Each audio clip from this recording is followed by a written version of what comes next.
who are joining us here in India. Of course, a good morning to those who are coming in from Europe, and a good evening to those who are joining from other parts of Asia. The discussion today is really about India and its future. And it's with somebody who, I think truly represents what India has been, what it is, and what it will be. And really privileged, Sanjiv, to have you here with us. Dr. Sanjiv Goenka is the chairman of the $7 billion RP-Sanjiv Goenka group. And his inclusive agenda for India extends beyond his 50,000 employees to also over 500,000 shareholders who have benefited from different investments in his group companies. He represents the youth because he was the youngest president of the Confederation of Indian Industry, youngest ever president of the Indian Chamber of Commerce, and of course the president of the All India Management Association. Sanjiv has also been the chairman on the prestigious board of many IITs, especially IIT Kharagpur, IIT Gandhinagar, and has consistently been, amongst the 50 most powerful people in India for over 7 years. And I think only getting stronger, both in his business profile as well as what he's contributing to India. And most importantly for this conversation, Sanjiv is also the chairman of the India 75 Foundation, the group that has really been working over the last 15 years to not only envision what we have achieved, here at India at 75 in Amrut Mahotsav, but today also working really hard to put together a vision for the future of what India can be in 2047. And I think this is a ground up approach. It's where we are having conversations across multiple stakeholders, because the India of 2047, has to have the aspirations of every Indian from different aspects of society, all stakeholders across the country and from overseas who are interested and believe in the future of India. And I think that's this exercise that we are doing. So thank you, Sanjiv, for joining us. I know you're jet setting all over all the time. And finally, we are able to get this hour together, and we'll try and make maximum use of this. So welcome, Sanjiv, to this chat. Thank you, Rajan. It's a privilege to be here, and thank you so much for having me. So Sanjiv, maybe to begin with, I was just, thinking that maybe a good way to start, was to really hit on this India at 100 subject, right? I mean, if we really want to achieve an inclusive, developed India, and I think each word is really powerful, right? Inclusive, developed. Really, what do you really see are, some of our key enablers, right? To enable us to give ourselves a shot to be that in that position in 2047. I think, Rajan, quite honestly, a lot of enablers have been addressed in the budget. Ease of doing business, the reduction of the tax burden, the focus on infrastructure. There are so many features in the budget which address it. So as a nation, probably 2-3 things are important. One, of course, is the infrastructure, which the Modi government is absolutely hell-bent on creating. And they're creating centers of international excellence.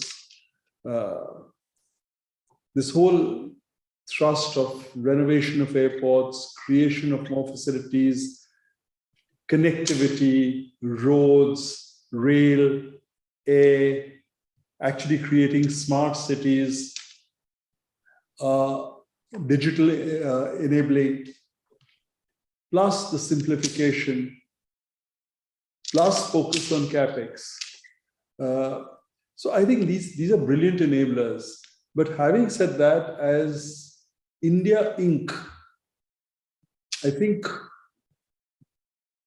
maybe we need to reset scale. So right now, we think of increasing capacity by 25%, 50%, 100%. So we think incrementally. And maybe time has come. And I think the leadership of this country is saying that think exponentially, not incrementally. And I think this is a change in the mindset. You've had a couple of industry captains who've actually followed this, who've constantly redefined scale.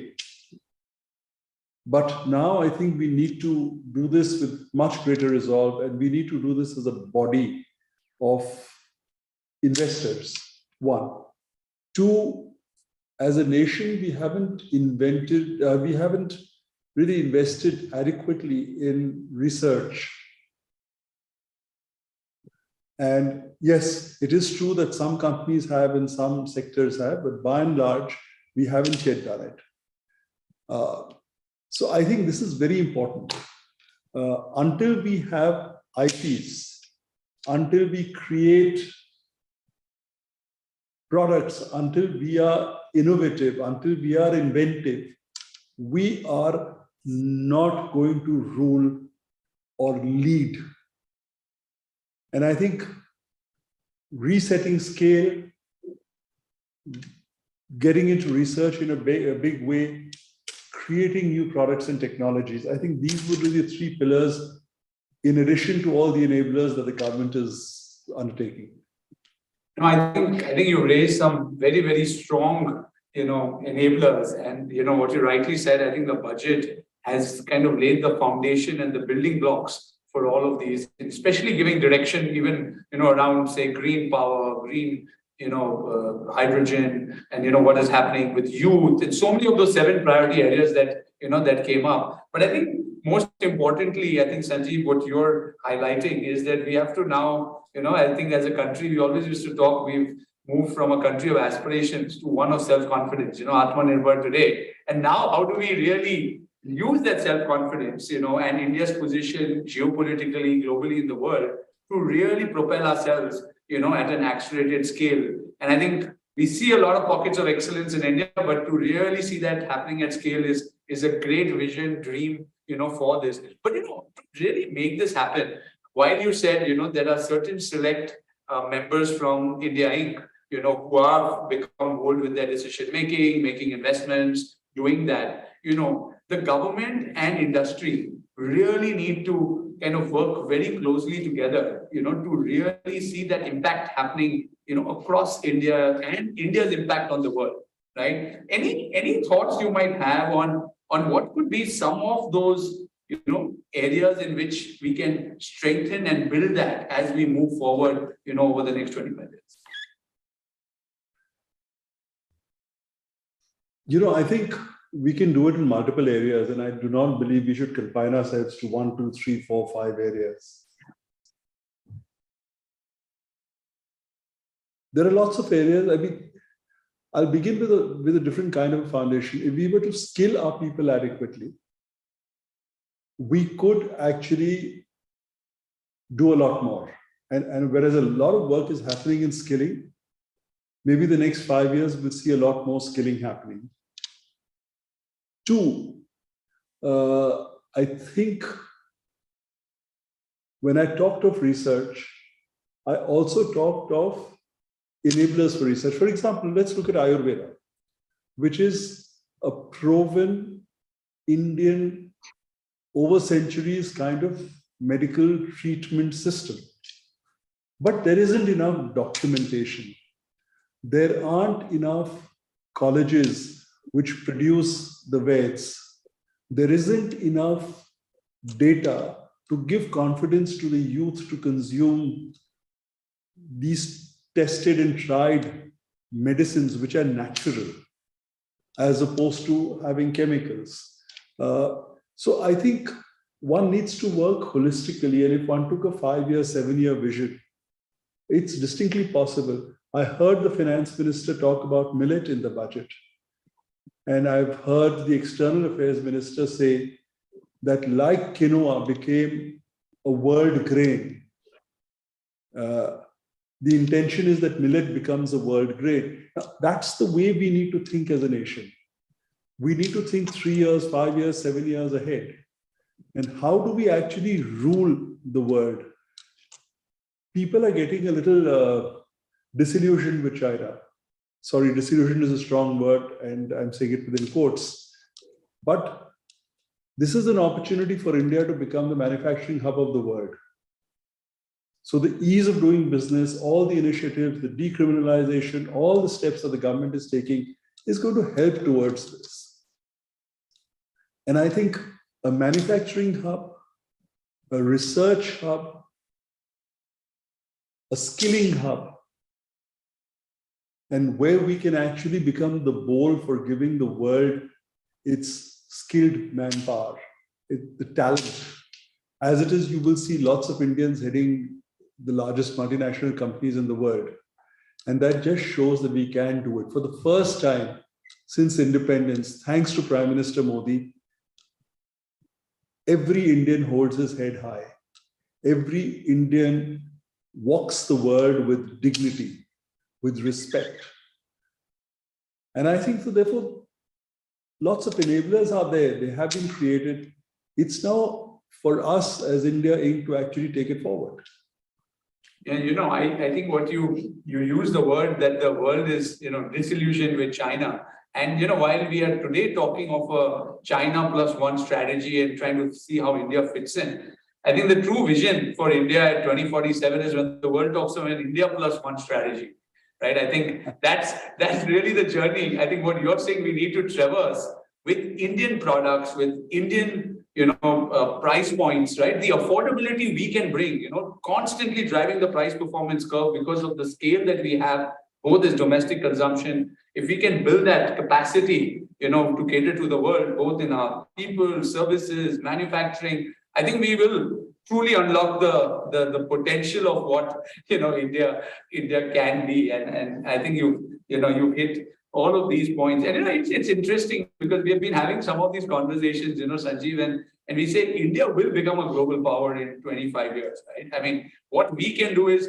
how do we accelerate that process? How do we turbocharge that? How do we align multiple stakeholders, to become that? And really, what will that position be, for India? We use a word, like we will dominate the world, right? So somewhere the superpower, there are words that have been used is that we will be a super partner to the world, because that also instills what India truly is, right? We believe in, taking humanity as a whole along. I mean, even if you see the G20, slogan which Prime Minister Modi and the government has put out is, Vasudhaiva Kutumbakam, right? How do we really bring the world together as we move towards 2047?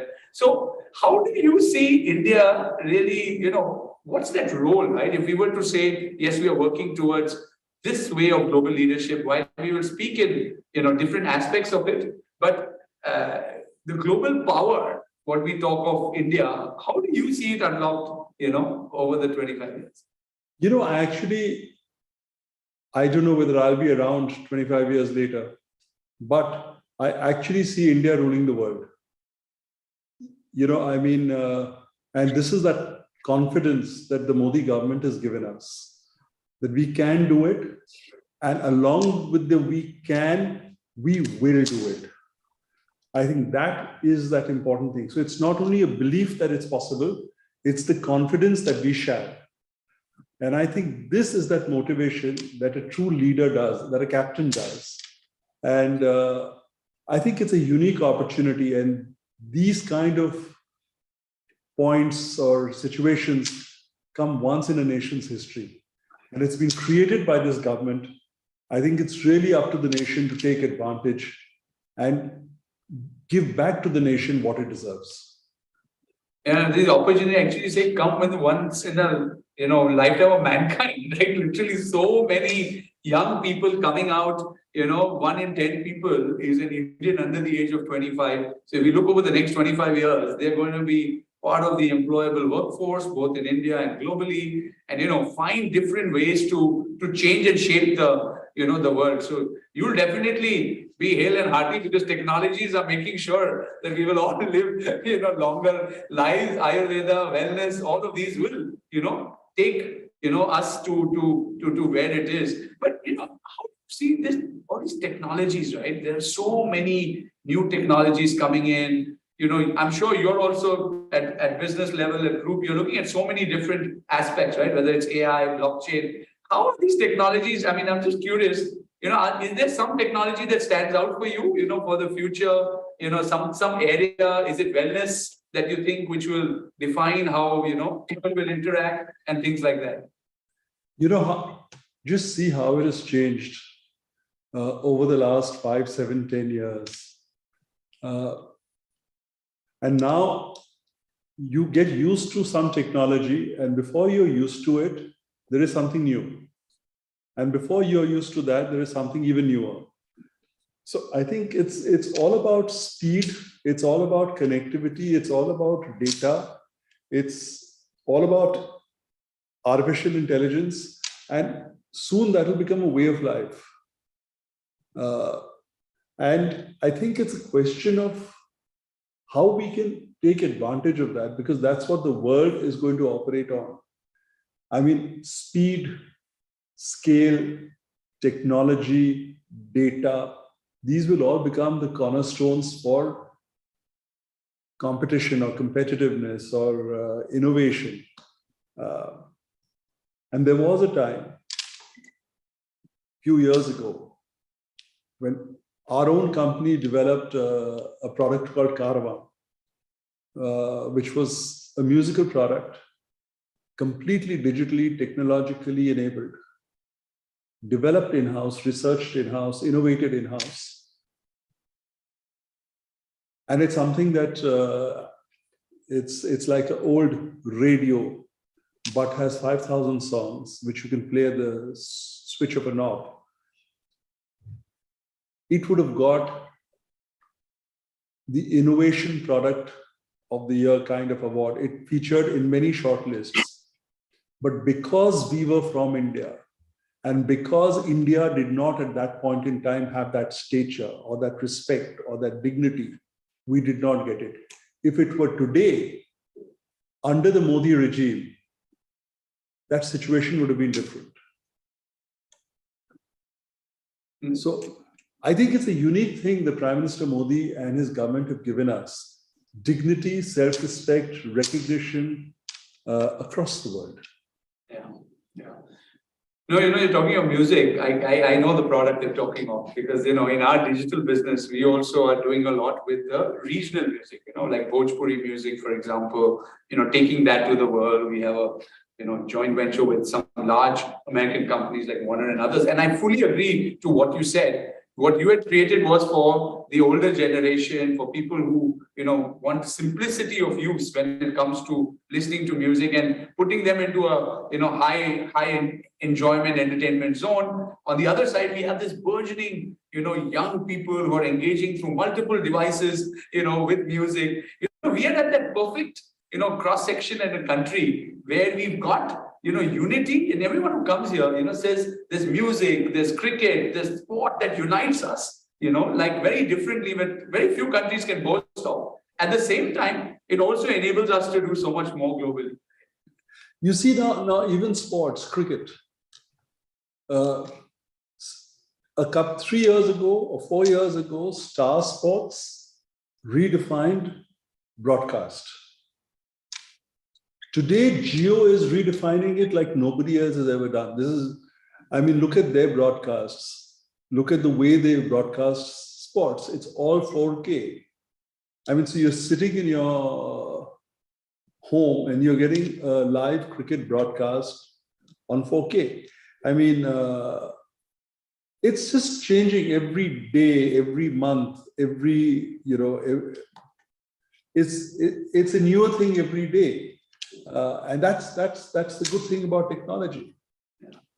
And I think when technology combines with areas like sport and others, not only can you use that technology to get better at the sport, but you can also, use that to do so much more. Right? And I think that's going to really change a large part of the positioning probably that even India has, in that area. And I know, Sanjiv, I'm going to move into that subject because I know you're truly passionate about sport.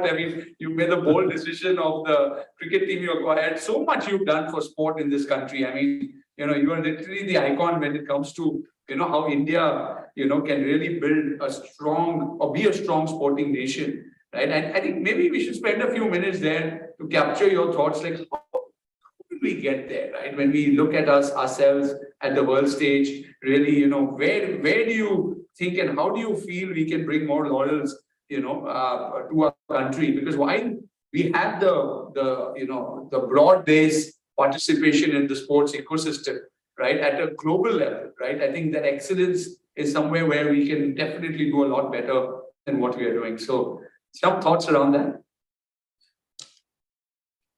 Quite honestly and sadly, facilities in the country are not exactly what they should be. If you take away cricket, look at most of the other sports, whereas they are a lot side better than they were 5 years ago, but they're still not what they could or should be. So you have huge amount of talent, which is not trained professionally. They do not have medical facilities. They do not have physiotherapists. They do not have dietitians. They do not have access to these people. So they do not know what kind of a diet they should be following, or what kind of exercises regime they should be following, or where do they train. And you've heard of many of our Olympic stars saying that we've trained on roads, on Kacha roads, and so on and so forth. And I think, so it's about creating the infrastructure, which the government is certainly doing in right earnest. It's about creating medical facilities or camps, or like for cricket, you have the National Cricket Academy in Bangalore. The Jindals have created a huge academy in Vijayanagar. But I think more of these need to come up, and they need to be available in all parts of the country. Yesterday, I read about one of the national hockey team players who was working as a laborer in northern India. And somebody from the Hockey Federation saw him there and now has given him a job in the sports ministry. So if the guy is thinking about how his next meal is going to come and he's working as a laborer, how is he going to train? How is he going to excel?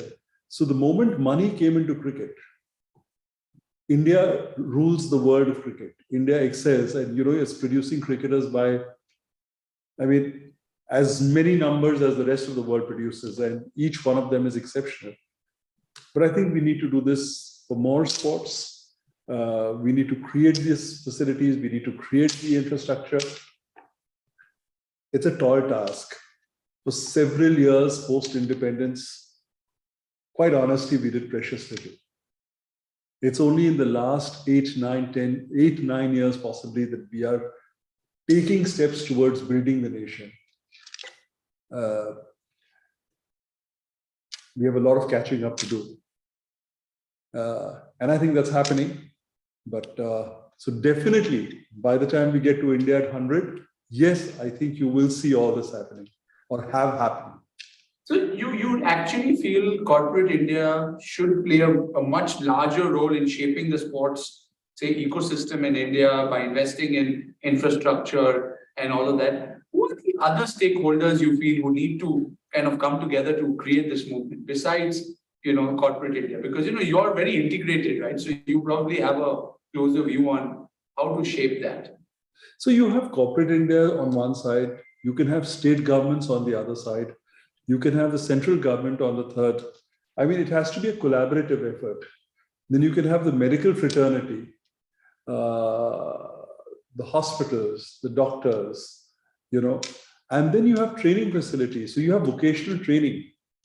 Today you don't have places like you have the Nick Bollettieri Tennis Academy in US and several others. You do not have any training academies for sports in India. And many of the Indians who are skilled in sport cannot afford to go international for training.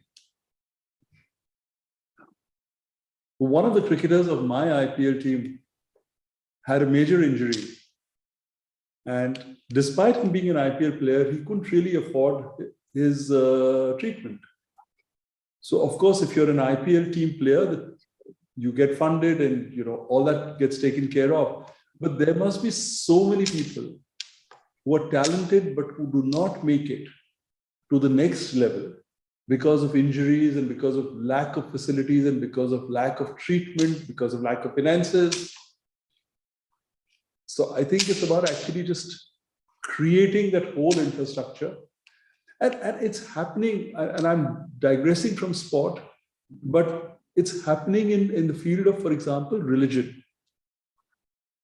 The 10 temples that are being built in India, Kashi Vishwanath was one example, Vrindavan is another one, and there are 10 such things.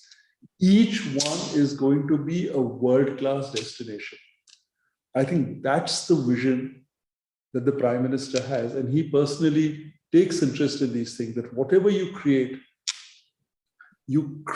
a world-class destination. Tourism, for example, he's created this thing at what is it in Gujarat? Kavadiya, where you have this massive thing, and now 4 5-star chains are going to invest in hotels there. They're already getting 50,000 visitors per day.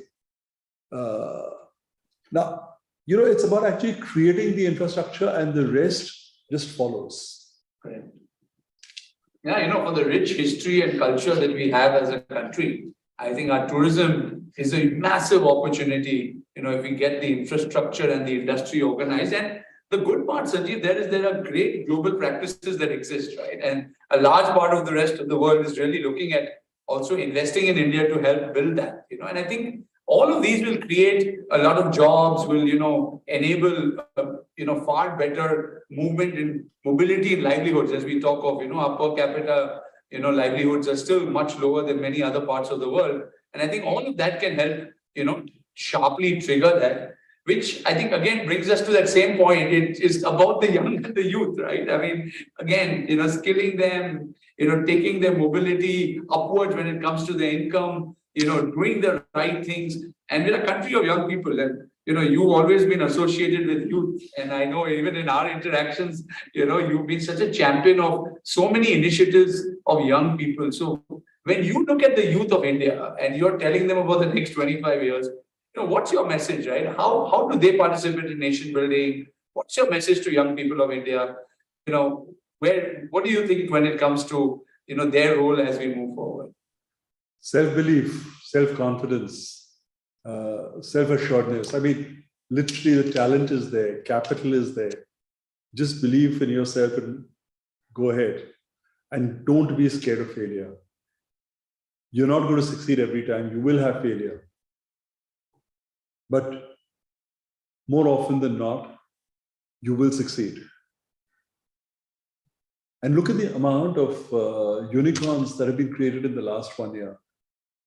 Who would have thought that India would have had so many unicorns in the space of 12 months? And that is a tribute to the Indian government encouraging entrepreneurship and the Indian youth who's taken the bull by the horn, and they've actually decided that let's go ahead and let's demonstrate what we can do. And there has been no shortage of capital, as we have seen.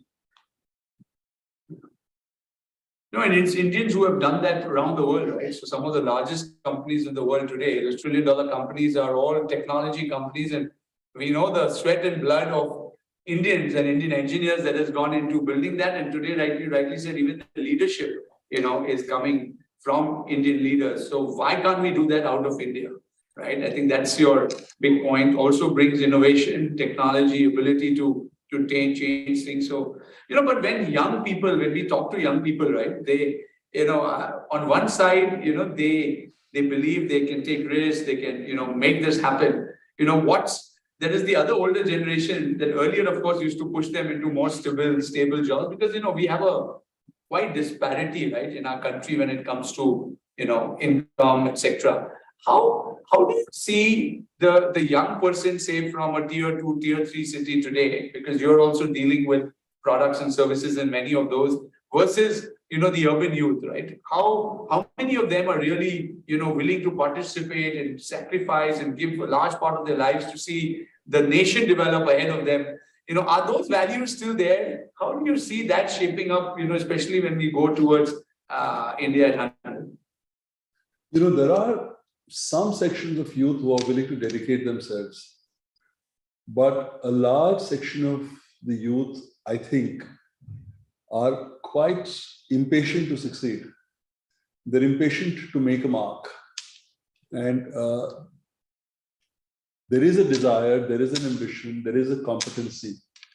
And therefore, they see no reason why they should be held back. I think that's a key part. And what about the 40, 49 or 50% of the women population of this country, right? How do we probably, have the lowest statistic when it comes to, women in the workforce, young women of today, coming. How are you, even as a group at the business level, how do you see that role, shaping up in India? Today, diversity is one of the key words. It's a buzzword. Equality, gender equality is important. And frankly, you have so many examples of women who have achieved as much, if not more than men. So frankly, to my mind, whether it's a man or a woman, it doesn't matter. The competency matters, the capability matters, the ability matters. And when you're recruiting, Rajan, when we are recruiting, we certainly don't say this position is for a man or a woman. It just goes to the best candidate. And you see that change happening across the country, across the world, and India actually playing a role in shaping that. Yeah. Absolutely. No, I think I completely agree with you that that's really the changing India. What we are talking of, whether it comes the empowerment of the individual, right? Changing with the access to technology, access to democratized, affordable access to the smartphone, etc., which we have created as a building block to enable all of this to happen. And ultimately, really, when we talk of 2047, and I think you rightly mentioned, Sanjiv, is that India will rule the world, will become like a global superpower. But that truly means that we have to have leadership qualities, right? I think at the end of the day, leadership is going to be such an important part, and leadership gets defined in so many ways, right? It's not really about the leader; it's about the people who follow. Do you have just a clear thinking head and clean working hands, or do you need a warm, caring heart as well to really champion that? Both, and it applies across, whether you're in business or leading a country, how do you see that leadership? And, given that India, historically was a global leader. I mean, if you go back thousands of years, India really gave direction to the world, right? And for us to, come back to that position, how do you see leadership at a country level, and across, cross sections? How do you see that shaping up? What does leadership mean to you in this new context? You can already see Prime Minister Modi taking the lead in so many global decisions in shaping the world order. The G20 presidentship is one example of many such instances where he has taken India to a position of leadership, to a position of respect. You've had two Indians in the top 10 wealthiest individuals in the world, which was inconceivable 10 years ago. You've seen India ruling in sports, cricket, for example, men's cricket, now women's cricket. I mean, just a couple of days ago, we won the World Cup for the women's under-19 cricket. So it's about, leadership is about, actually, to my mind, not only catching up, but about leading in thought, leading by actually by product, by delivery, by execution. It's just excelling. And I think that's the example that the Prime Minister sets for the nation. And that is what we should all be doing. You see that leadership becoming broad-based across the country, across states, across the country. You seeing that happen? It's beginning to happen. It's definitely beginning to happen. But I think it's the beginning of a new India. It's the beginning of a new phase of a confident India, of an India which is instilled with self-belief and confidence. So I think you will see this propagating a lot more over the next 3, 4, 5 years. Yeah, as we talk of a 25-year marathon, I think we also have to talk about the 3, 4, 5-year sprints, right? The 5-year measure ourselves. So, given where we are today, Sanjiv, and this is more out of the budget, that came out yesterday, and the uncertainty in the world, coming out of a pandemic, the wars, everything. What concerns you in the short term, right? About India? Is there something that you feel that we should necessarily prioritize over other things, right? Especially when we want to look at the immediate short term. Is there something that comes to your mind? Maybe a few years ago, like 10 years ago, I would have said there might have been some issues, but I think largely those issues are getting addressed. And now it's really not the right time, or it's no longer the time for us to actually nitpick. It's a time for us to move ahead. And nothing is ever going to be perfect anywhere in the world. But by and large, it's a question of actually just getting your act together. There is enough tailwind to propel you forward and just move ahead. And sectorally, like from your own business group, because you operate across diverse sectors, do you see that happening across all of your areas? Any specific areas that are, probably more opportunistic in the short term than others?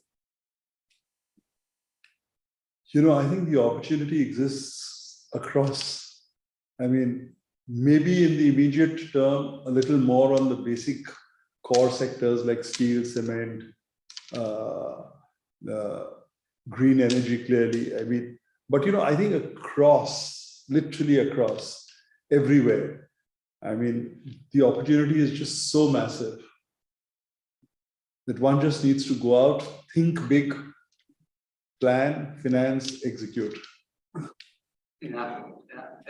No, that's such a powerful, thought, and I think if that can serve as an inspiration to so many others, who are looking at what India can be in the next, 10 years, I think this is it, right? This is the 10-year, 25-year way to develop thinking. I know, Sanjiv, I don't know how our time is running, and we can keep going on talking. And there are a few questions that have come to me, and we'll have probably just 5 minutes to do that. But before I get into that, my last question to you is that, when you dream, right? When you sleep and you dream and you wake up, what's that dream for you for India? Like when I know you've talked of so many exponential changes out of the box.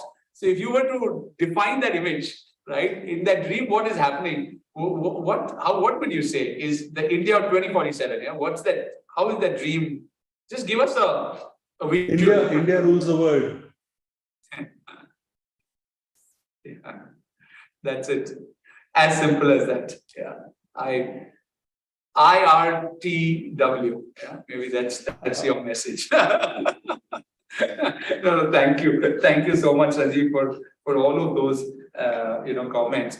I just the first question that has come, and you have mentioned about investments in capex being triggered by this last budget. Do you really see enough investment coming alongside government, which is investing in infrastructure from the private sector? Absolutely. I think it's the first time when I go around corporate India and I speak to people in post-COVID. For 2 years, people were cautious. They were rebooting, they were reinventing, they were actually consolidating. Now everyone's talking expansion. So I think you will see, as much as you see the government invest, you will see a lot of investment coming from private sector. I think you're absolutely right, and it's across sectors.